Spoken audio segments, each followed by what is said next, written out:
Hello, and welcome to this week's episode of the It's Okay Kid podcast, your weekly dose of clarity and self discovery. So, this week's episode, I want to talk about a couple of things. I was watching Instagram the other day and I seen Professor Green. He was on a podcast speaking about how he feels that the youth of today are people are lost their purpose, lost their sense of direction, they're angry.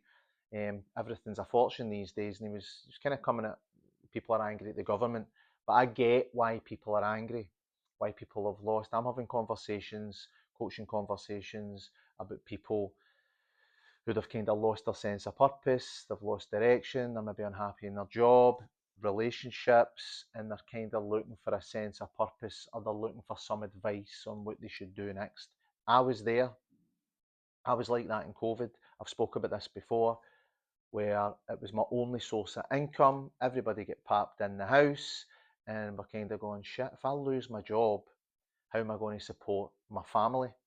And obviously, I was riddled with anxiety at the time, and that didn't help. But I was kind of, fuck, what am I going to do? What skills have I got? So, cue this book that I always speak about, Ikigai. Lisa's just read it. She loved it. And the concept of this book, there's a wee kind of graph on the back, is so it's like, what do you love doing? Ikigai is a Japanese concept, by the way, I should state.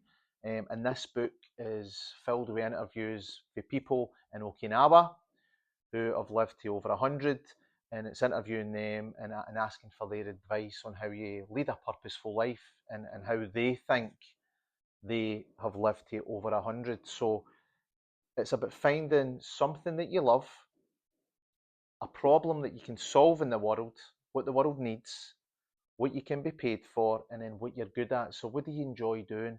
For me, that was, I worked in the railway. I managed people, no trains. I used to do that, but I love coaching. The railway were lucky enough to put. I was lucky enough to get put through coaching qualifications. So I love the mental health space. I love personal growth. I'm a mental health first aider.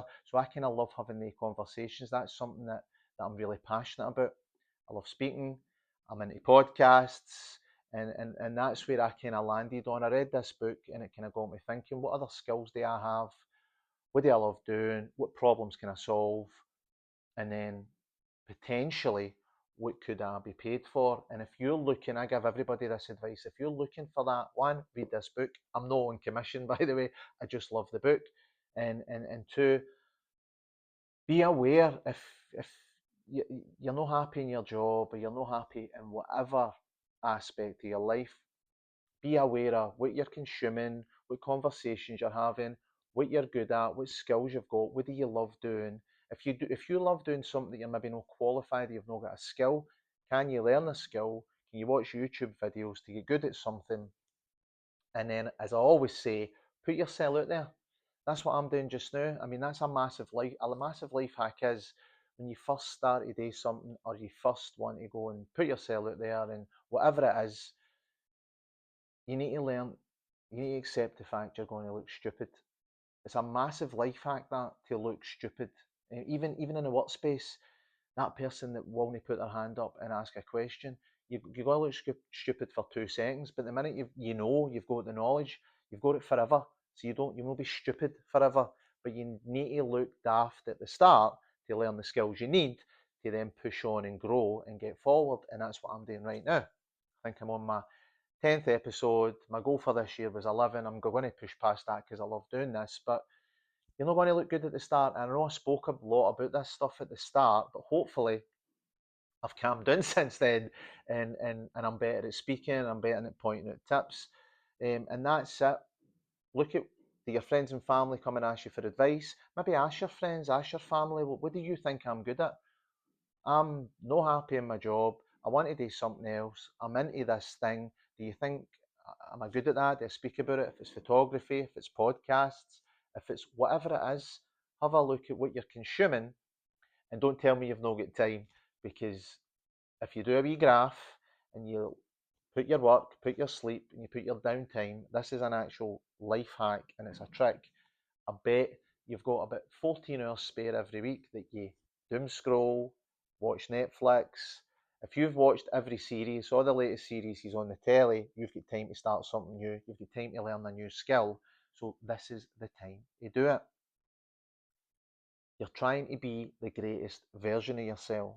And to be the greatest version of yourself, you need to be great at getting out of your bed, great at saying what you're supposed to, doing what you said you would do, and great at following through, being consistent, getting out there, getting after it. I get it 100%. And a wee accountability shout for myself. I missed last week's podcast. I didn't put it out. I speak about being consistent, having a plan. These things are all great, but sometimes you drift off the path. That happened to me. I'm not going to beat myself up about it. I was self-aware, and the reason being was schools. The English schools were off. I had my son. We went at the caravan, and I just forgot. That sounds like an excuse. It fucking is. But sometimes these things happen. You need to be self-aware. I've drifted off. Now I've drifted back on, and I'm putting out episodes. And see the fact that I missed last week. It was daunting. See the night coming on the camera and going. I mean, I've recorded this. And normally I just hit go and I'm there, but I've tried to go 4 or 5 times a night because just getting back into the groove, back into the feeling, back into the muscle memory to start doing this, start being a wee bit upbeat, speaking to the camera. So I do get it. It is hard. I'm not saying it's no hard, but you're trying to be the greatest version of yourself, and unfortunately, that does mean you have to do hard stuff. And I speak about being uncomfortable, and I know I always talk about that. And a couple of my mates have asked me, like, what do you mean by being uncomfortable?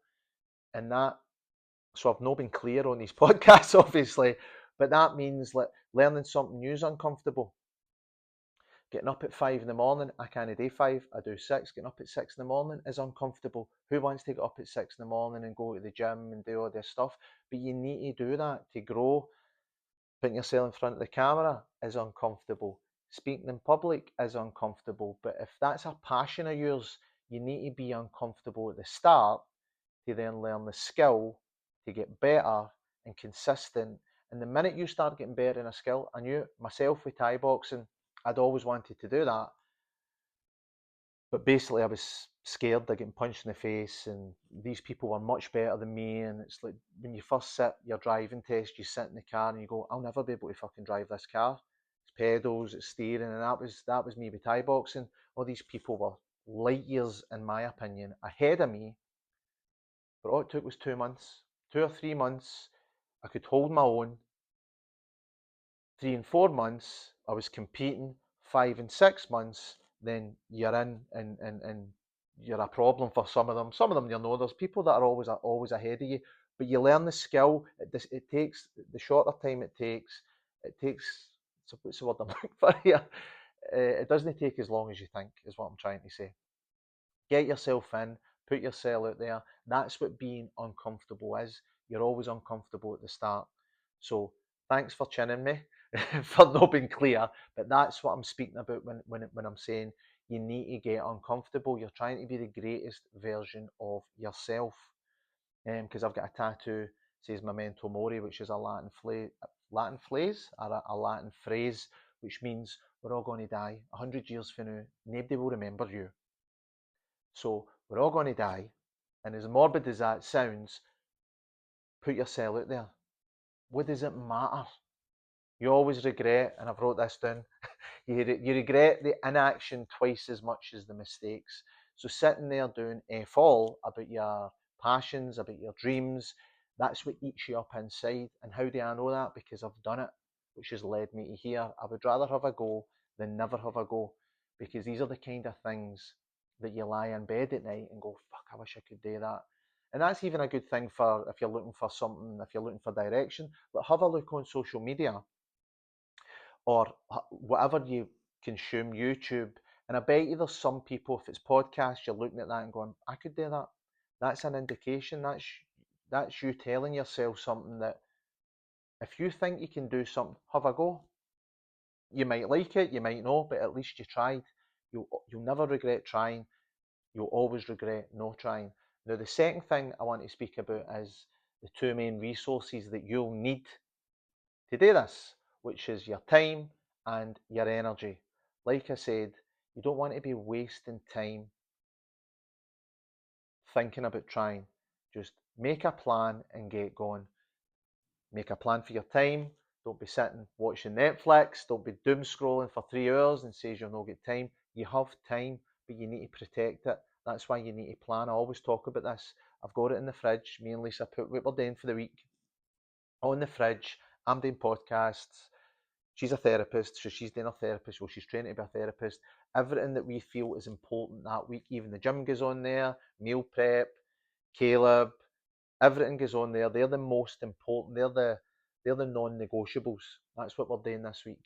And then you get them in, and then if you do want to sit on Netflix, at least you've done the stuff you said you were going to. So you need to plan. So that's time and your energy. You need your energy. Your friend phoning you up, wanting the latest relationship advice, stuff that drains your energy. Some family members, maybe your mum's on your case, whatever. You can't let people, don't be giving away your energy that much. You need to stay away from the drama. I mean, if you're in a relationship, there'll be a wee bit of drama, but you need to protect your energy. Me and Lisa both protect our energy. Sometimes you can't, but I get it. But your time and your energy are your main resources for moving forward for this stuff you want to do. And last but not least, there's been a lot of things in the press and social media about AI. These people that should know better, by the way, are telling you AI is going to replace your job. There's no point in starting anything because AI is going to take over. These people have got a lot of followings. And it was actually, I follow the guy that said it. I'll not mention any names because quite a lot of them are doing that. But these people have got quite a big following online. They're really good business people. And that's what they are, is business people. He's talking about how he put in his medical reports into AI and he's done everything into ChatGPT and the information was amazing that was spitting out. AI is good. I use it myself, ChatGPT, use it for ideas, but it's a tool. I don't think it's going to replace every job in the world like these people are scaremongering. And he's saying he's walking down the street and he's feeling sorry for people. He's talking a lot of shite, in my opinion. I don't think AI is going to replace everything.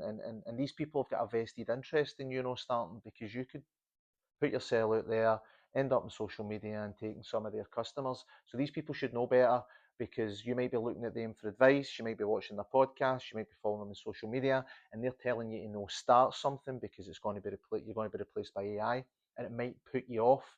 The same as you tell everybody about your dreams, and they could put you off. Be very, very mindful who you tell. Only tell cheerleaders. Do not tell every Tom, Dick, and Harry about what you're going to do, because it's something new and you might not start based on what they say, and they don't have a fucking clue about you, or they might not have a clue about the thing you're going to do. So keep that to yourself, and the people on social media, be wary of what you consume, because these people have got a vested interest, in my opinion, of starting, and also they're scaremongering. Nobody knows what's going to happen in the next 5-10 years. So protect your energy, protect your time, and start.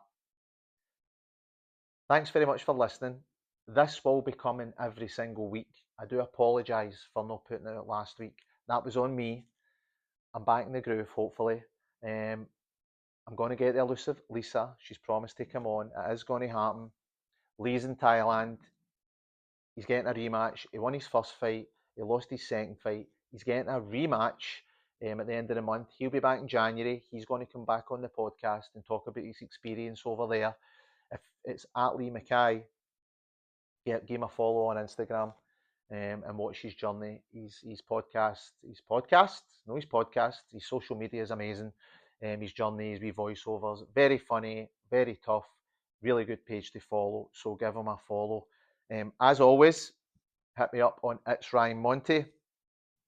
I'm going to have a few free stuff up there, because I always say you ask yourself better questions. I've done a kind of document that details all the questions. So if you're looking for a bit of guidance in life, if you're looking for kind of frameworks and better questions to ask yourself to achieve your goals, if you're feeling stuck, it's going to be all on It's Ryan Monty. There'll be a wee link you click, it'll take you right to it. So I do apologise for last week, but This will be happening every single week, and I'll see you in the next episode. I appreciate you all. Cheers.